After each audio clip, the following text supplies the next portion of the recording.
안녕하세요. 6월 29일 수요일 마이드라에 오신 여러분들을 환영하고 축복합니다.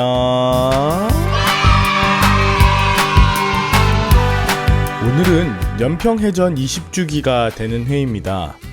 모두들 2002년 월드컵 4강의 기쁨을 기억하시겠지만 당시 윤영아 소령을 포함한 6명의 전사자와 19명의 부상이 있었던 이 연평해전을 꼭 기억해 주시길 바랍니다.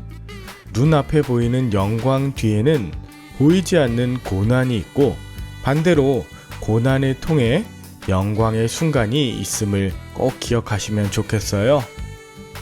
모쪼록 오늘도 겸손하고 담대하게 보낼 하루를 기대하며 힘차게 말드라를 시작해 보도록 하겠습니다. 자, 출발!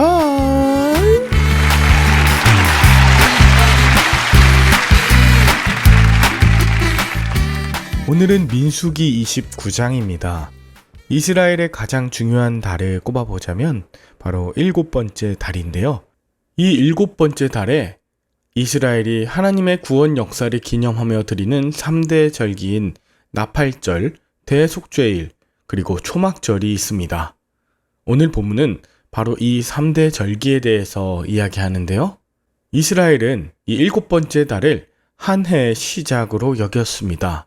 새해가 시작되는 7번째 달의 첫날에는 나팔을 불어서 성회를 소집했기에 나팔절이라고 불렀어요. 이 나팔절에는 하나님께 제사하는 일에만 집중하며 개인적인 일은 삼갔습니다. 1년의 시작이 되는 출발을 바로 하나님께만 집중하면서 출발했던 것이죠. 이때는 평소에 드리는 상번제, 그리고 매달 초하루에 드리는 제사도 별도로 드렸어요. 겸하여 드리지 않고 별도로 진행하도록 하게 하신 건 각각 제사의 의미와 교훈이 있고 인간의 편의대로 제사 규례를 바꾸지 않게 하시려는 하나님의 특별한 의도로 보입니다. 제사의 때나 제물의 양, 방식 모두 하나님께서 정하신 것을 통해 그간 내 편의대로 예배를 통합, 축소해서 자의적인 형식에 따라 드렸던 것에 대해 돌아보게 됩니다. 한편 나팔절 다음에 오는 절기는 대속죄일인데요. 이 대속죄일은 대제사장이 백성들의 죄악을 가지고 지성소에 들어가 민족 전체의 죄를 속죄받는 날이었어요. 이스라엘은 이때 금식하면서 아무 일도 하지 않으며 회개의식을 치렀습니다. 금식은 가장 근본적인 욕구와 생명을 유지하기 위한 최소한의 행위도 중단하는 것이고 또 아무 일도 하지 않는다는 것은 온전히 하나님께만 집중하는 것을 의미하죠. 내가 원하는 것을 위해 남의 생명을 갈취하는 오늘날의 문화, 즉각적으로 나의 욕망이 실현되길 바라는 이런 주류 가치를 뒤로하고 하나님 앞에 금식과 안식함을 통해 나아가는 것입니다. 대속죄일에 드리는 제물이 나팔절에 드리는 제물과 같고 이것을 향기로운 번제라고 하나님 말씀하시는데요.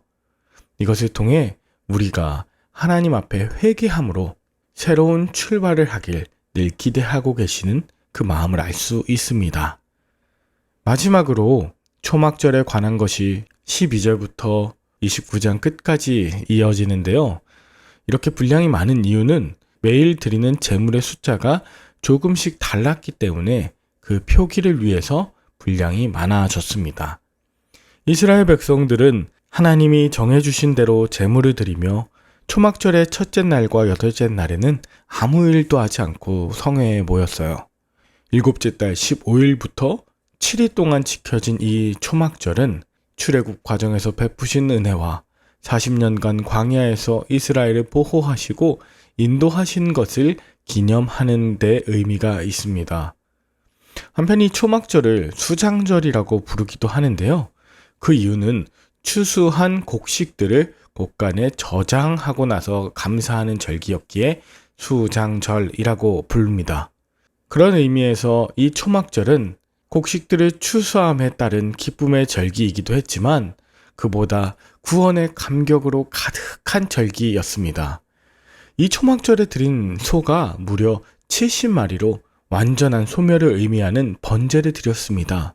적당하게 소를 태우고 또 고기를 먹으면서 배를 채울 수 있었겠지만 70마리의 모든 소는 번제로 드리며 하나님이 받으시는 그 예배를 8일 동안이나 계속 드렸던 것입니다. 똑같은 예배가 아니라 매번 드릴 때마다 감사와 감격의 은혜가 깊어지는 그런 생명력 있는 예배, 천국 잔치가 8일 동안 진행되었던 것이죠. 요즘에는 캠핑이나 차박을 참 많이 합니다. 크리스찬들도 자신이 익숙하게 지내는 집을 떠나 산으로 바다로 텐트를 갖고 캠핑을 하러 가죠. 그런데 이 캠핑을 하는 가장 큰 이유는 집의 소중함을 깨닫기 위해서란 말이 있을 정도로 텐트에서 먹고 자는 일은 그리 편하고 쉬운 일은 아닙니다. 그럼에도 불구하고 그 시간을 통해 잃어버렸던 감사, 놓치고 있었던 서로 간의 대화, 또 내 마음을 새롭게 다짐하는 그런 시간이 되기 때문이래요. 여러분, 우리 크리스천들도 성경적인 의미에서 초막절을 보내는 기간을 주기적으로 가지면 어떠할까요? 제가 사역하는 초월교회에는 지금 텐트 자리를 만들 거고 거기에 몇 가정씩 모여 초막절 정신을 담은 캠핑을 진행하고자 합니다.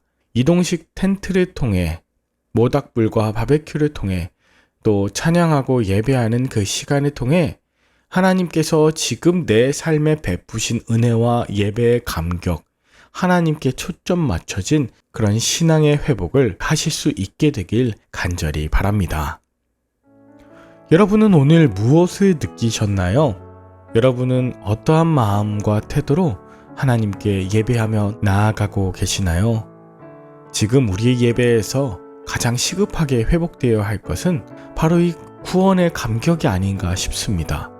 특별히 지난 2년 넘게 동안 광야처럼 펼쳐졌던 코로나 기간에서 우리를 구원하시고 인도하신 하나님 앞에 온전히 나아가 기쁨과 감사함으로 예배하는 초막절의 정신이 우리에게 다시 회복되길 간절히 기도합니다. 때로는 손을 들고 일어서서 기도하고 찬양하고 또 무릎 꿇고 기도하고 가슴에 손을 얹거나 하나님 앞에 우리의 온 마음과 온 몸을 다해서 드리는 어린아이와 같은 울고 웃음의 영성을 회복해야 하는 그때가 바로 지금임을 본문 통해서 이것에 대해 묵상하게 되었습니다. 같은 자리, 같은 성도, 같은 예배, 같은 모양으로만 예배하지 않고 오히려 영적인 새로운 달을 맞이하며 하나님 앞에 온전히 나아가는데 몸부림치시는 저와 여러분들 되시길 바라며 함께 기도할까요? 하나님 아버지, 우리에게 나팔절과 대속제일 초막절을 주셔서 새롭게 시작하며 감사함으로 예배할 수 있도록 하게 하심에 감사합니다. 하나님의 구원하심으로 인하여 기뻐하며 감사하는 매일매일 되게 하여 주시고 사랑하는 이웃들과 이 구원의 감격을 나누는 우리가 되게 하여 주시옵소서. 예수님의 이름으로 기도 올리옵나이다. 아멘. 오늘도 좋은 하루 보내시고 저는 내일 다시 뵙도록 하겠습니다. 샬롬.